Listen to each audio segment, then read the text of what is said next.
वीणावरच्या travel कट्टामध्ये मी सुनीला पाटील तुम्हा सर्वांचे मनःपूर्वक स्वागत करते.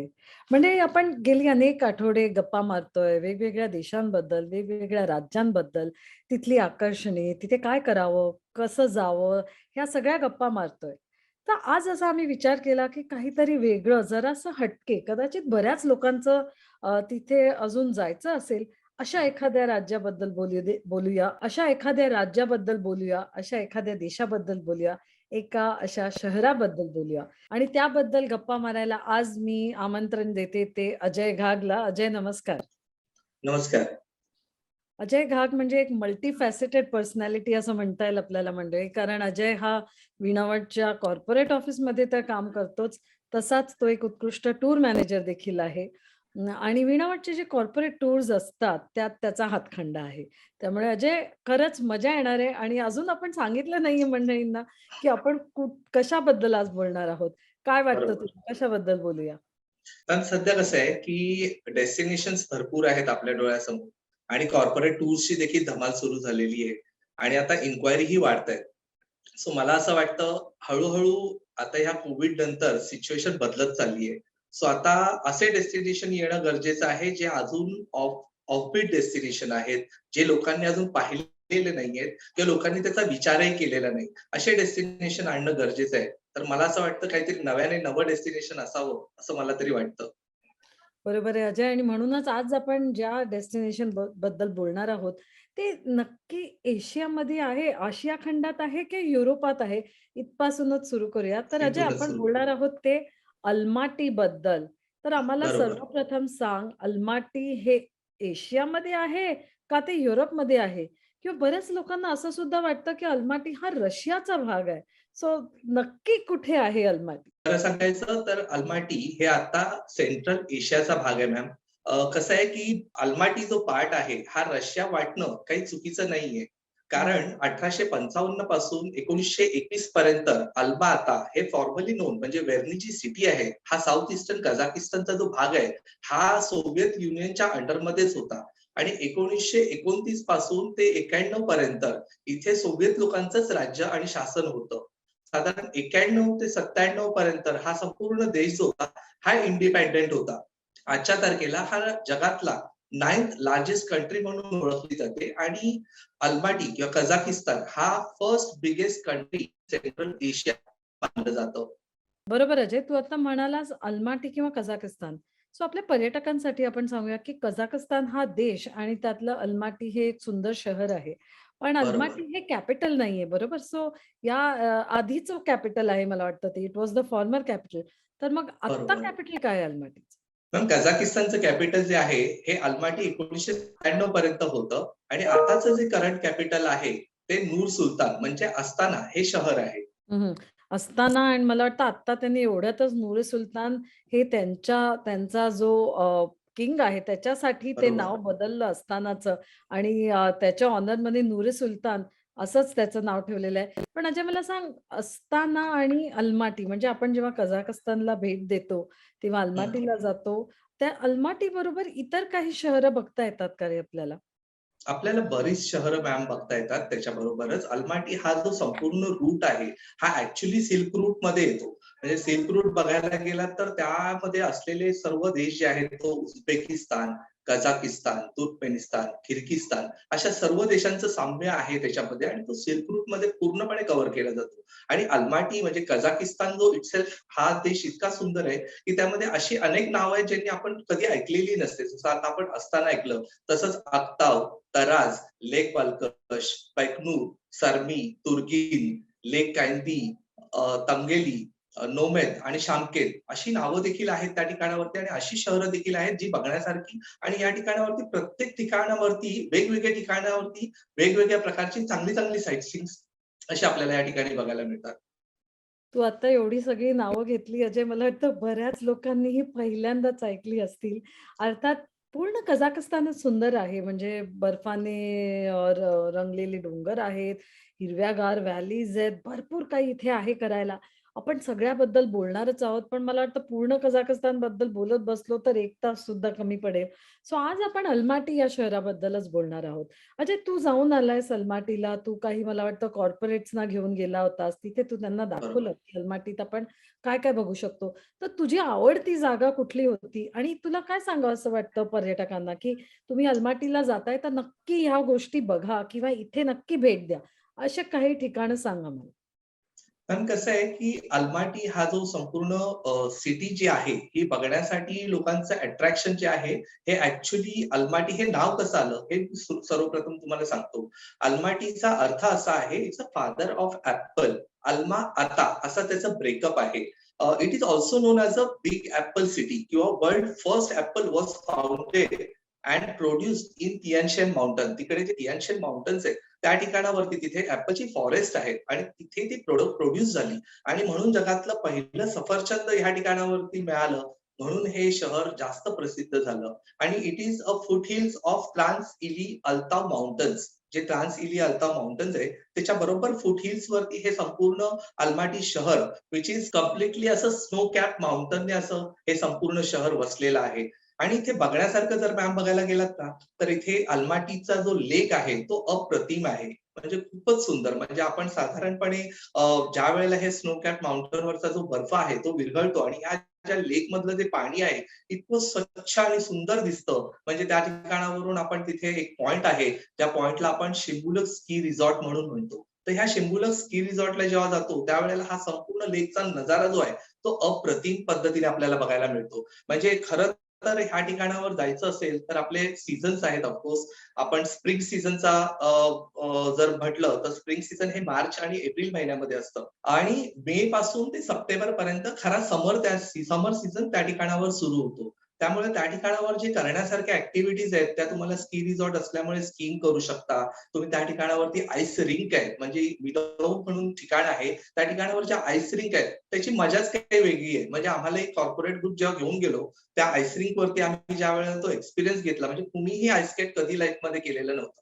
आणि लोकांनी जी धमाल त्या ठिकाणी अख्ख्या ग्रुपने घेतली म्हणजे न करणारेही अगदी त्या आईस रिंक वरती जाऊन स्केट करण्याचा प्रयत्न करत. अगदी किती लोक पडत होते, शिकत होते, पण खूप धमाल आली होती. ते त्यानंतर खरं एक आहे ना अजून अजय, ठिकाण इथे आहे. मी तुला 1 मिनिटं थांबवीन. पण खरंच मला वाटतं ओके. आपण जेव्हा प्रवास करतो, तेव्हा बरेच वेळा जे अनुभव आपण आधी घेतलेले नसतात, तेच घ्यायचा असा एक आपला ध्येय असतो ऍक्च्युली ना त्या हॉलिडेवर.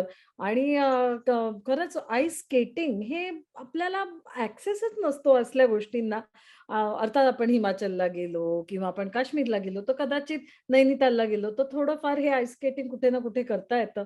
पण असं सहजासहजी आणि मी ऐकलंय, की अल्माटीची जी आईस रिंक आहे, ती इतकी मोठी आहे, की एका वेळी 3000 लोकं सुद्धा इथे आईस स्केटिंग करू शकतात. बरोबर. काय सुंदर नजारा असेल तो. खरंच छान आहे हे. सो आईस स्केटिंग बरोबर अजून काय करता येतं अजय इथे? मॅम तिकडे एक पॉइंट आहे 1100 मीटर वरती जिथून संपूर्ण सिटी व्ह्यू बघायला मिळतो आणि अल माउंटनचा पण व्ह्यू बघायला मिळतो. त्या ठिकाणाचं नाव आहे कोकतोबे. इथे आपण जाण्यासाठी आपण केबल कार घेतो आणि केबल कारने आपण ह्या कोकतोबला जातो. तर खूप सुंदर पॉइंट आहे. तिथे गेल्यानंतर तिथला अलमाटीचा टेलिव्हिजन जो टॉवर आहे तोही बघायला मिळतो आणि सुंदर नजारा असतो. त्या ठिकाणावरती पूर्ण अलमाटीमध्ये ना सेंट्रल पार्क, त्याच्यानंतर फेनफ्ल्यू पार्क म्हणजे जे सोव्हिएत युनियन मध्ये जे सोल्जर गेले त्यांच्या आठवणीसाठी एक पार्क तयार केलेला आहे. त्याचबरोबर तिथला सेंट्रल म्युझियम आहे. त्यानंतर झेन्को कॅथेड्रल आहेत, बीटल स्टॅच्यू आहेत.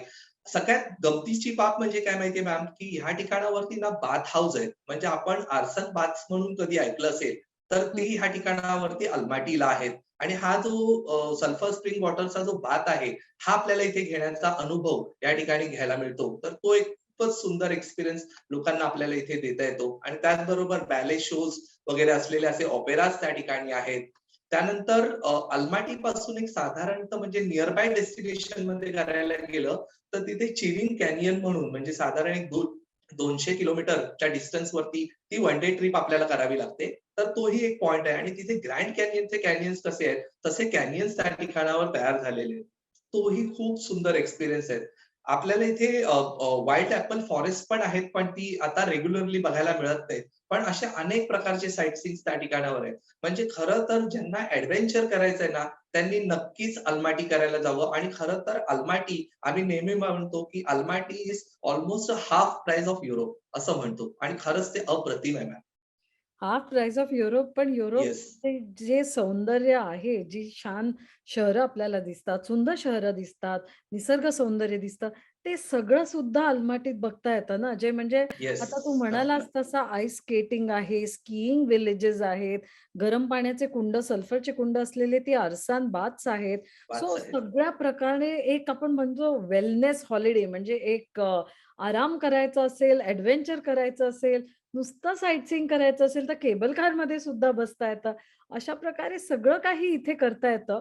त्यात अजय मी असंही ऐकलं होतं, की इथलं कल्चर आणि म्युझिक आणि डान्स म्हणजे थिएटर ज्याला आपण म्हणतो, त्याला बरोबर. खास महत्त्व दिलंय अल्माटीला. इनफॅक्ट कझाकस्तानचं एक कॅपिटल आपण मगाशी म्हटलं नूर सुलतान, पण नूर-सुलतान. कल्चरल कॅपिटल जे आहे त्याला अल्माटीलाच म्हणतात आणि इथलं जे एक म्युझियम आहे फोक म्युझिक चे इन्स्ट्रुमेंट्सचं.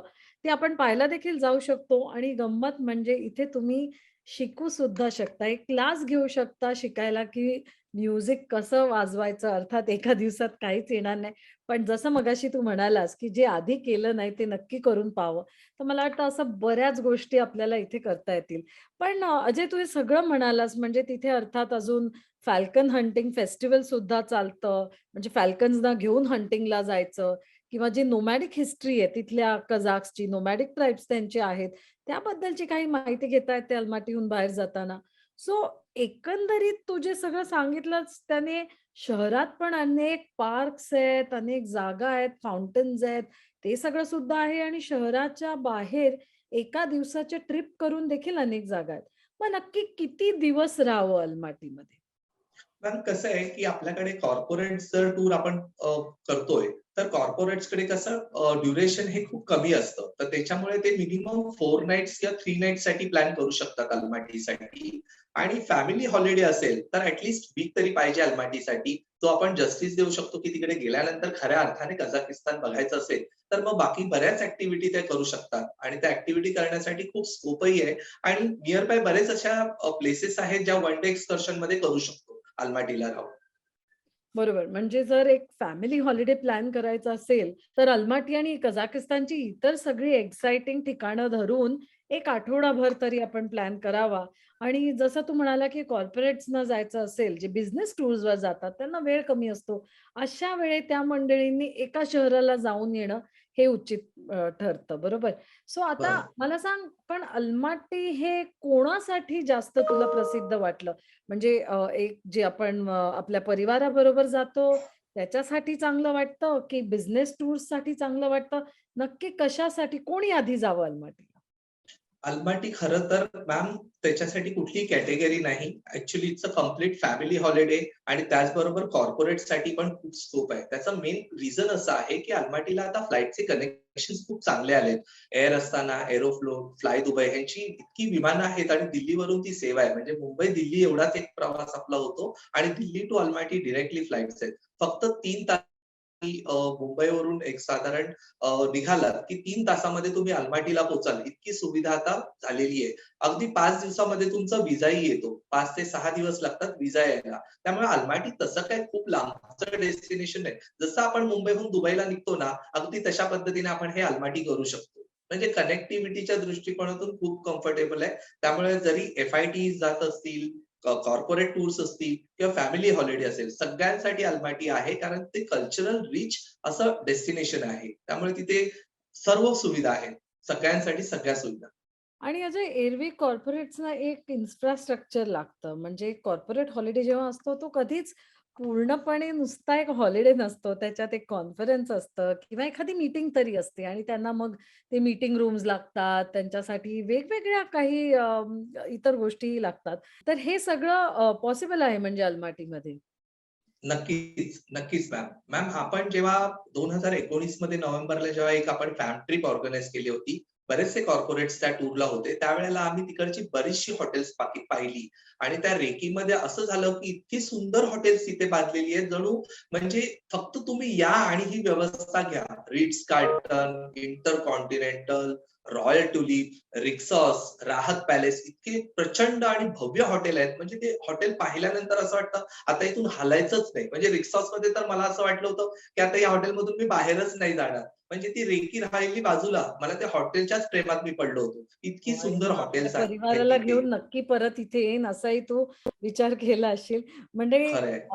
रेकी टूर म्हणजे वीणावळ तर्फे अनेक वेळा आम्ही अशा टूर्स करतो, की पर्यटकांना आपल्या ते डेस्टिनेशन त्यांच्या पुढे आणण्याच्या आधी आमची टीम जाते आणि त्या डेस्टिनेशनचा पूर्णपणे तपास करून येते, की नक्की हे जे ठिकाण आहे, हे कोणाला आवडेल, इथे काय करावं, आयटनरी कशी असावी, असं काही प्लॅनिंग चालतं आणि त्यासाठी सुद्धा आम्ही टूर्स करतो आमच्या टीमच्या. तसंच अजय गेला होता आणि म्हणूनच तुम्ही बघताय, की किती प्रेमाने तो अलमाटीबद्दल बोलतोय, किती त्याला हौस आहे आणि खरंच प्रेम आहे अलमाटीबद्दल. पण अजय आता एक शेवटचं सांग मला, कारण आपण जेवढं बोलू तेवढं कमी आहे. पण नक्कीच जावंसं वाटतंय. तू तर म्हणतोय तिथे पोहोचणं सुद्धा सोपं आहे.